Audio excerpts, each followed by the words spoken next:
Kakšen je namen današnje konference Podjetniško-trgovske zbornice, še posebej pred tretjim vrhom malega gospodarstva na GZS? Torej, namen današnje konference je pravzaprav opozoriti na pomen malih in srednjih podjetij v slovenskem prostoru in glede na mednarodne goste tudi v evropskem prostoru, pogledati primerjavo, kako delujejo mala, srednja, mikropodjetja po Evropi. Pri nas se število podjetij krči, žal število zaposlenih v podjetjih se tudi krči. Pogoji za delo mikro, malih, srednjih podjetij niso najboljši in seveda se sprašujemo, kje je zdaj dno, kje se bo pravzaprav poslovanje teh podjetij ustavilo in kdaj in če se bo seveda rast tudi dvignila. Dejstvo je, da pravzaprav vsi vemo, da je nekaj narobe, da nekaj ne teče tako, kot bi moralo. Vsi kritiziramo vlado in politiko, vendar žal bomo morali predloge rešitev verjetno prispevati tudi sami in nekaj sami storiti, da se na tem področju vse skupaj ob podpori seveda politike premakne.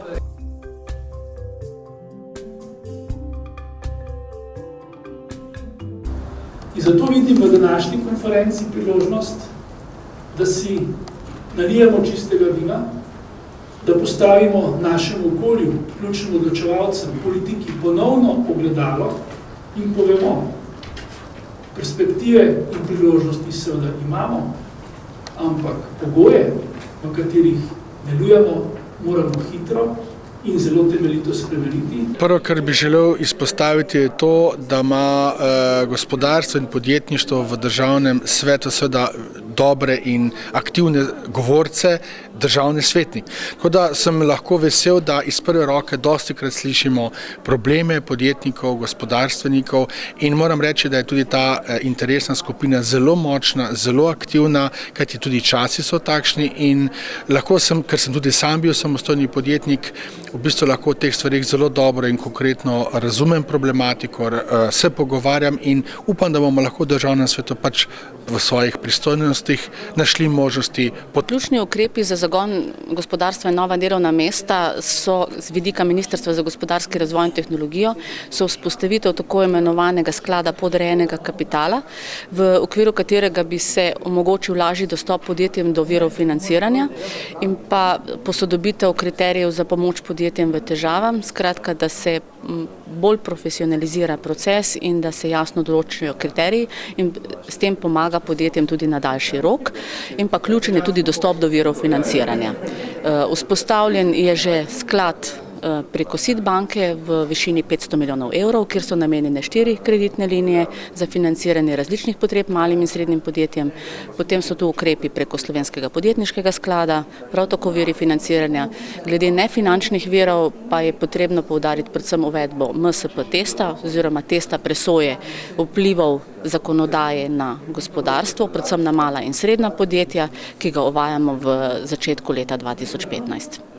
Vi ste tudi evropska SME odposlanka. Kaj to pomeni, kaj je njihova vloga?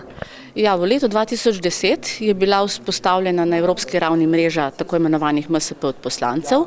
Imenovani so bili potem posamezni predstavniki tudi v državah članicah. Sama sem MSP odposlanka oziroma odposlanka za mala in srednja podjetja od lanskega leta. Naša naloga je po eni strani promocija malega in srednjega podjetništva, hkrati pa tudi zbiranje idej, predlogov strani podjetij in pa posredovanje pri drugih organih za njihovo implementacijo. Mogoče za konec še nekaj besed o skupni razvojni platformi. Ja, Ministrstvo za gospodarski razvoj in tehnologijo, Služba vlade za razvoj in kohezijsko politiko, Ministrstvo za finance in ostali posredniki vzpostavljamo tako imenovano skupno razvojno platformo, katere cilj je, da povežemo vse instrumente, da se vzpostavi enotna baza, da se vzpostavijo sistemi financiranja v naslednji finančni perspektivi, ki bodo omogočali kombinacijo različnih virov, ki bodo pregledni, ki bodo stalni in pa da se pokrijejo potrebe podjetij, skratka po različnih finančnih linijah.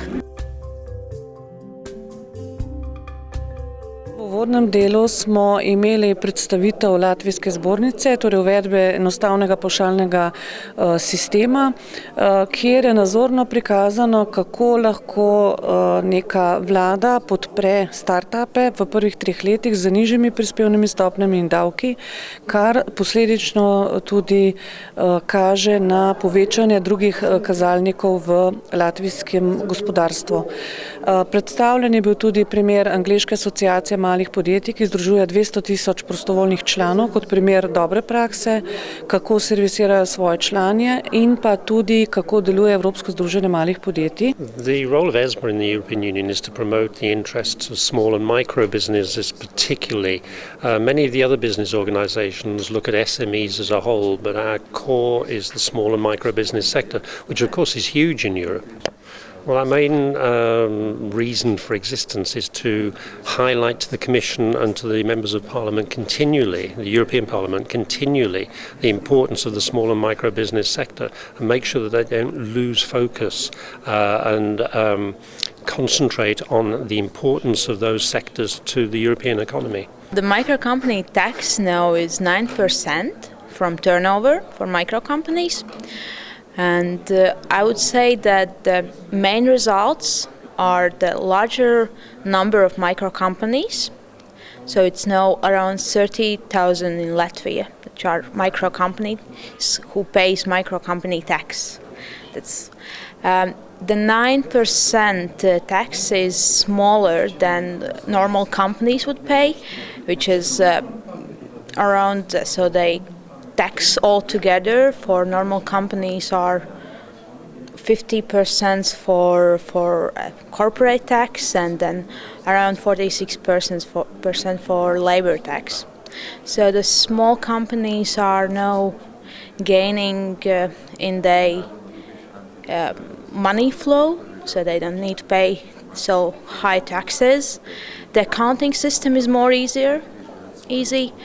And access to finance as well is the special program is introduced by our Ministry of Economic for micro companies. I think those would be the main gains for micro companies. Za delo na področju povezovanja malih trgovcev ste danes prejeli priznanje Pomladni veter. Kakšni so vaši občutki? Ja, vesel sem tega priznanja, vesel bi pa še bolj, da bi se tudi kaj spremenilo naprej. Dobar, delali smo kar nekaj smo naredili. Mislim, premalo je, da samo sprejemamo neke manifeste pa neke sklepe. Mislim, da je treba na rezultatih potem videti, koliko so bili ti sklepi dejansko uresničeni. Ker v Sloveniji je pač tako, da zelo imamo lepe plane, realizacijo pa noben ne spremlja. Kaj so pa vaši načrti za prihodnje? Ja, moji načrti, zdaj ko sem še pri koristu podjetju, čisto osebni so to, da bi mladi prevzeli naprej, tudi vnuki se v tej smeri šolajo, pa da bi se pogoji in okolje toliko spremenili, da bi tudi oni z veseljem delali naprej, kot smo mi včasih, kadar smo bili v službi.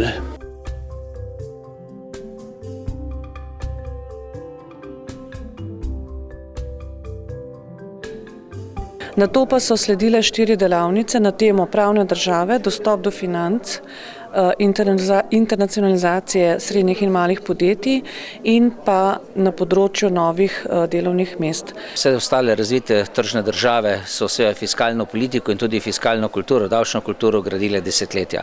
Pri nas imamo mi, pogledajte, od 91. leta imamo v bistvu ta nov davčni sistem. Prej nismo imeli davkov, imeli smo neke prispevke in tako naprej in seveda zdaj v 23 letih pričakovati, da se bo vse to zgradilo.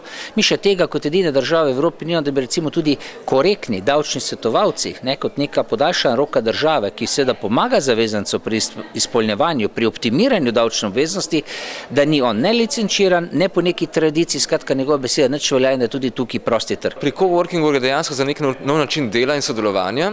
Govorimo skratka o nekih odprtih prostorih, kamor lahko naraščajoča populacija samozaposlenih, mladih profesionalcev, startupov hodi delati. Se pravi, tam najame pisarno ali pa delovno mizo, namesto da bi delala v svoji neki mali izolirani pisarni doma ali pa kaj podobnega. Treba se namreč zavedati, da res ta populacija izredno narašča. V zadnjih 10 letih se je število freelancerjev oziroma samozaposlenih v Evropi povečalo za 82% in to je ena skupina ljudi, ki dejansko potrebuje povezovanje in grejenje neke skupnosti, da lahko znotraj te skupnosti prihaja do nekega razvoja, nekega zaupanja in sodelovanja na nekih projektih, ki je pač ključno za to, da lahko nastajajo neke nove podjetniške ideje, ne. Ravno skozi sodelovanje lahko prihaja do razvoja novih idej. Vsi vemo, da je danes zelo težek dostop do kapitala, da banke praktično ne dajo kreditov, da investitorjev manjše investicije enostavno ne zanimajo, medtem ko te neke ideje, ki jih imajo mladi kreativci, naprimer, ne, to so različni produkti, različne storitve, ki zarabijo recimo kakšnih 20.000 evrov samo za štart te ideje, ne, ravno te potrebujejo financiranje, alternativne oblike financiranja zares, ne. In sicer to alternativne oblike financiranja so lahko bodisi v obliki socialnega kapitala, ki jih lahko neka skupnost nudi, a ne, nekemu posamezniku, se pravi, da se vzamejo skupaj programer, oblikovalec, arhitekt in da skupaj delajo na nekem projektu, vlagajo vanj svoj čas in potem ta projekt razvijajo in iz tega projekta potem nekaj rate in imajo vsi nekaj od tega, ne. Druga oblika, s katero se pa zdaj izredno aktivno ukvarjamo leto pa pol, je pa crowdfunding oziroma množično financiranje, kjer pa gre za predstavitve projektov na tako zvanih crowdfunding platformah oziroma platformah za množično financiranje. Ena takih je na primer ameriška Kickstarter, kjer svoj projekt predstaviš z nekim predstavitvenim filmčkom, besedilom predstavitvenim in tako naprej in v roku enega meseca poskušaš zbrati finančna sredstva za zagon te ideje. Ponavadi na ta način seveda, da podpornikom ponudiš neko nagrado. Se pravi, če recimo razvijaš neki izdelek, bodo potem podporniki, ki bodo donirali nekaj določen znesek denarja, ta izdelek potem tudi prvi dobili. Slovenci smo bili v tem izredno uspešni v zadnjem letu pa pol. Skoraj 10 projektov je zbralo čez $1.700.000 in se s tem nekako vrščamo sam svetovni vrh po kvaliteti in številkah, ki kažejo na to, koliko denarja je bilo zbranega. In z tega vidika je to ena res zanimiva priložnost za mlade kreativce, ki drugače nimajo priložnosti pač teh svojih idej realizirati.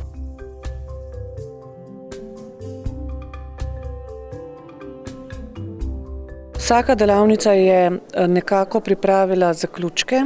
Zaključke smo sestavili ob vrhu kot zaključke te konference. Te zaključke bomo poslali gospe Alenki Bratušek in pa dali jih bomo na vrh malega gospodarstva, ki bo 17. junija na Gospodarski zbornici Slovenije kot nekako vsebinski prispevek Podjetniško-trgovske zbornice. Kako ste zadovoljni z današnjo prvo konferenco za mala in srednja podjetja na Gospodarski zbornici Slovenije? Hvala lepa, zelo sem zadovoljen, bilo je kratko in jedrnato. Boste še prišli? Vsekakor, taka srečanja so zelo dobrodošla. Moji vtisi so pozitivni, predvsem bil sem zdaj prisoten na delavnici za internacionalizacijo, kjer smo odprli kar nekaj tem, slišali izkušnje iz Velike Britanije in Latvije. Videli smo, da nam ne gre drugače uspeti, kot da se gre v pojačano internacionalizacijo, se pravi naša možnost, da zarast je zunaj Slovenije. Menim, da se je veliko, bi rekla, takšnih vprašanj odprl, s katerimi se srečujemo mali podjetniki.